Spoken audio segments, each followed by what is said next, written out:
and I'm the one who'll stay. Oh, in this world, it's just us. You know it's not the same as it was. In this world, it's just us. You know it's not the same as it was. As it was. As it was. You know it's not the same as it was.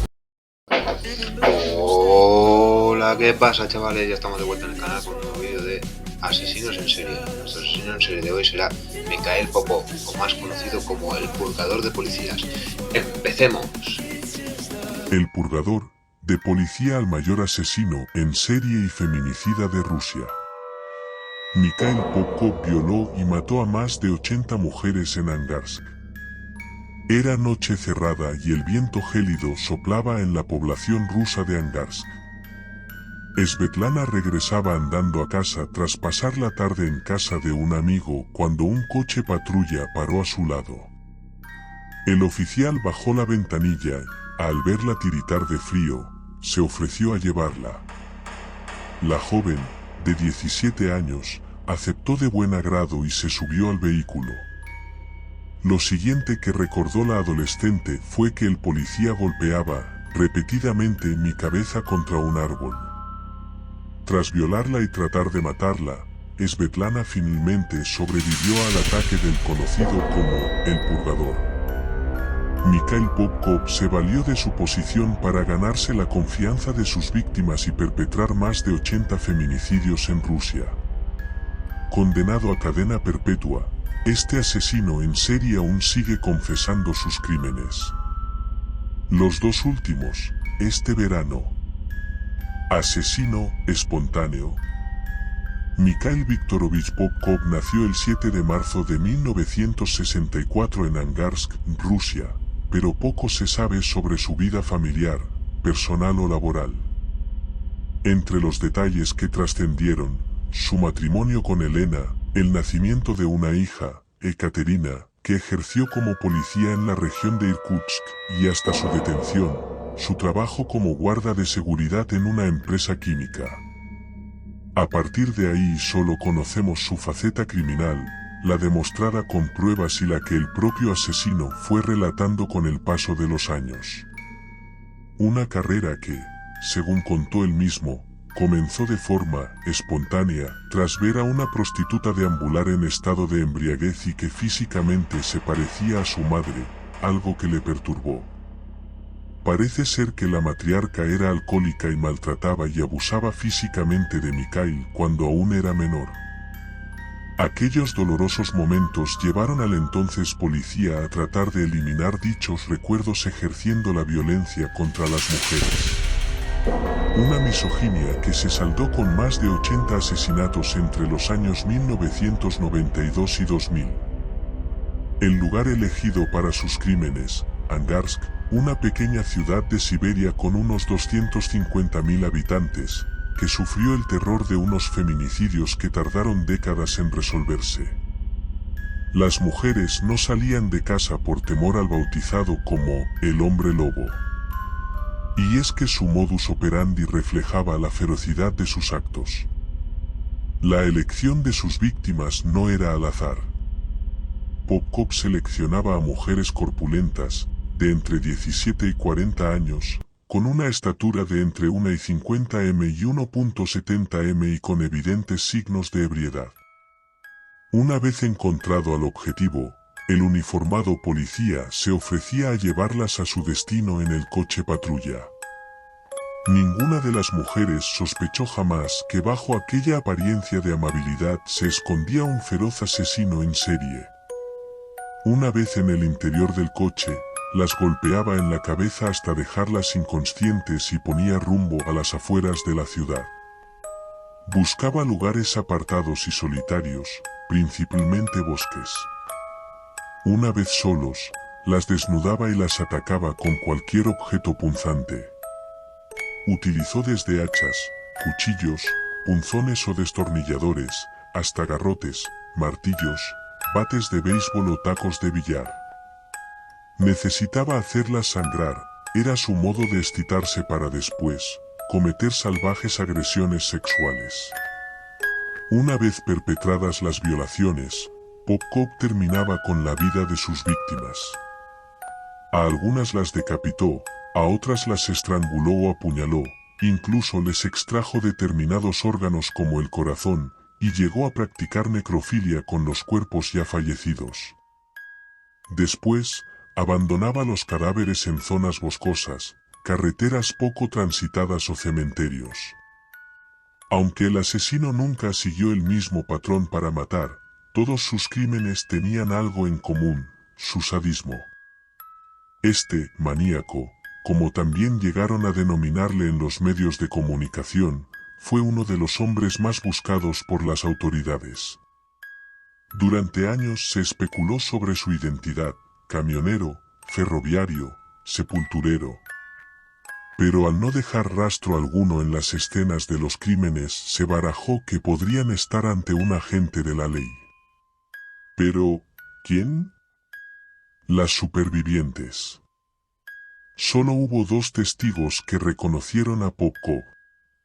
La primera fue Svetlana Misyavichus, quien la noche del ataque tenía 17 años.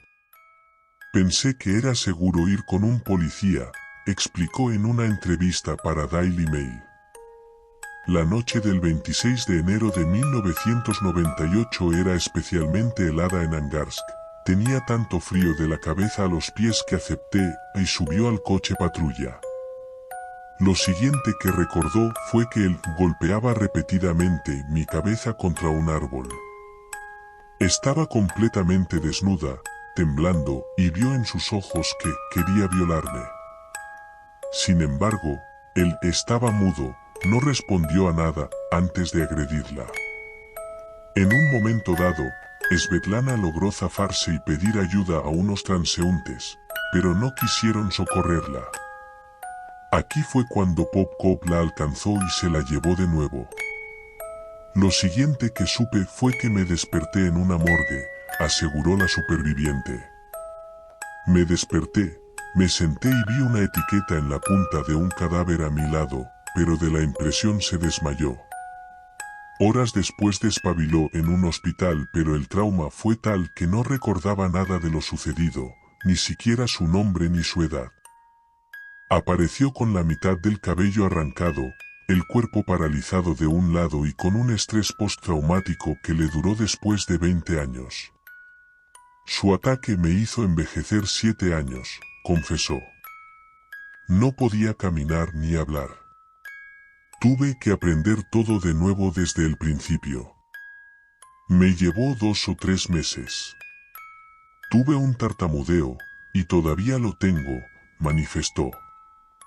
No obstante, cuando Svetlana narró su dramático episodio en comisaría y describió físicamente a la gente en cuestión, nadie la creyó, nadie sospechó que el autor de tales aberrantes hechos fuese un compañero. La declaración de Popkov negando cualquier implicación al respecto y aportando una sólida coartada eliminó cualquier halo de recelo. También contribuyó su propia mujer Elena, que además de trabajar como oficial, aseguró haber estado con él aquella noche. Después de este episodio, la joven tuvo que esperar 17 años para ver a su atacante sentado ante un tribunal. Perdí la capacidad de caminar de nuevo en el segundo que lo vi, espetó Svetlana tras subirse al estrado y relatar el ataque. Evgenia Protasova fue la segunda superviviente del maníaco de Angarsk. Aquella noche de 1999, la joven, de 18 años, discutió con su novio al salir de un restaurante.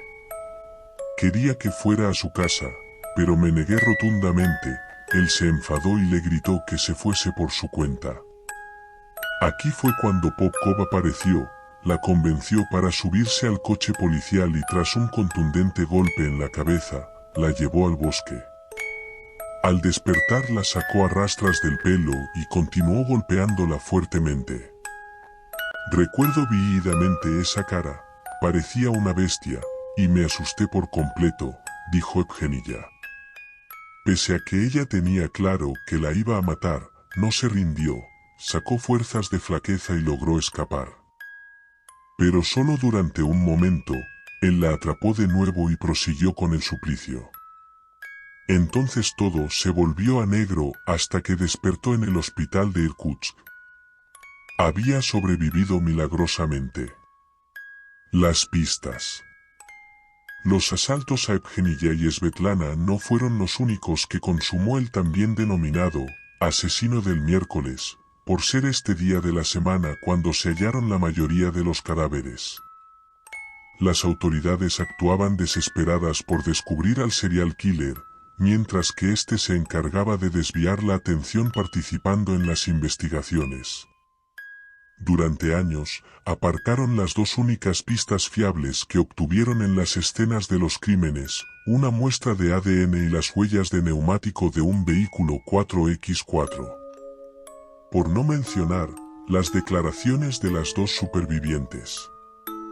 Tras casi 2 décadas de atasco en las investigaciones, en el año 2012 uno de los investigadores propuso una nueva vía: cotejar el material genético del sospechoso con el de policías activos y retirados. El banco de datos era de 3.500 personas, pero hubo una coincidencia. La segunda llegó cuando analizaron las marcas de todoterreno que dejaron cerca de los cadáveres. Estas pertenecían a un Jeep Nive, así que buscaron los vehículos registrados en la localidad de Angarsk por aquella época y se toparon con su dueño. Una vez más, todas las miradas apuntaban a Mikhail Popkov. Su detención se produjo el 23 de junio de 2012 cuando el sospechoso, que trabajaba como guarda de seguridad, fue despedido de la policía en 1998, acudía a Vladivostok a comprarse un coche. Fue acusado de asesinar a 29 mujeres aunque solo reconoció a 24. Durante su declaración, tanto en sede policial como judicial, Popkov dijo querer purgar a su ciudad de mujeres inmorales a las que tenía que castigar. Solo mataba a mujeres de vida disipada, llegó a decir. Los expertos que analizaron al purgador creían que su obsesión por castigar a sus víctimas comenzó cuando sospechó que su mujer le era infiel. Era su forma de vengarse, aunque se trataba de una teoría porque el acusado jamás lo confirmó. Asimismo, la fiscalía dejó claro que el expolicía, además de estar en sus cabales en el momento de los asesinatos, tenía una atracción patológica hacia el asesinato. Es decir, una necesidad patológica de matar a gente que incluía aspectos sádicos. Parece ser que Popkov disfrutaba de sus actos. Los veía como su razón de vivir, afirmó el criminólogo Yuri Antonyan, quien participó en la investigación. Aunque durante el juicio el detenido mostró arrepentimiento, llegó a dar datos a la policía para esclarecer más muertes, también relató cómo sintió asco hacia las chicas por su comportamiento despreocupado y quise castigarlas. Hasta justificó los apuñalamientos alegando ser culpa de las víctimas porque andaban borrachas por la calle en lugar de estar en casa con sus maridos e hijos. El motivo por el que dejó de violar y matar: contrajo una sífilis que lo dejó impotente. Después de eso dejé de sentir el deseo de violar y matar, aseveró. Pero tal y como se ha demostrado hasta hace bien poco, esto no fue del todo cierto. En enero de 2015 el juez lo encontró culpable de 22 asesinatos y 2 intentos de homicidio y fue condenado a cadena perpetua. No fue la única. La siguiente sentencia llegó en diciembre de 2018 cuando el Tribunal Regional de Irkutsk confirmó que Popkov también había matado a otras 59 mujeres. Es decir, que perpetró un total de 81 feminicidios, estos últimos aún estaban sin resolver. Queda condenado a cadena perpetua en una prisión de alta seguridad, rezaba la sentencia que leyó el juez. Desde entonces, las confesiones no han cesado. Una de las últimas se produjo este verano cuando Popkov afirmó haber ajusticiado a otras 2 mujeres más, la cifra alcanzaría las 83. Nos peleamos y la asesiné, dijo. Pero esta nueva declaración podría ser una estrategia del preso para regresar a la cárcel de Irkutsk mucho más confortable y agradable que el penal de Torbeyevsky Central en la región de Mordovia. Una forma de tomarse vacaciones después de estar 10 meses cosiendo uniformes y mascarillas para el sector sanitario ruso en plena pandemia por COVID-19. Sea como fuere, uno de los principales investigadores de los crímenes de este asesino en serie, el teniente coronel Karchevsky, está convencido de que Popkov cometió más de 100 crímenes, si no más, cerca de 200. Por el momento y sin llegar a confirmar estas cifras, el maníaco de Angarsk ya supera al temido carnicero de Rostov, 53 asesinatos, o al asesino del ajedrez, 48 homicidios. Bueno, chavales, ya hasta aquí el vídeo de hoy. Seguiremos con más de asesinos en serie. Muchas gracias por estar ahí. Nos vemos en la próxima. Hasta luego. Chao.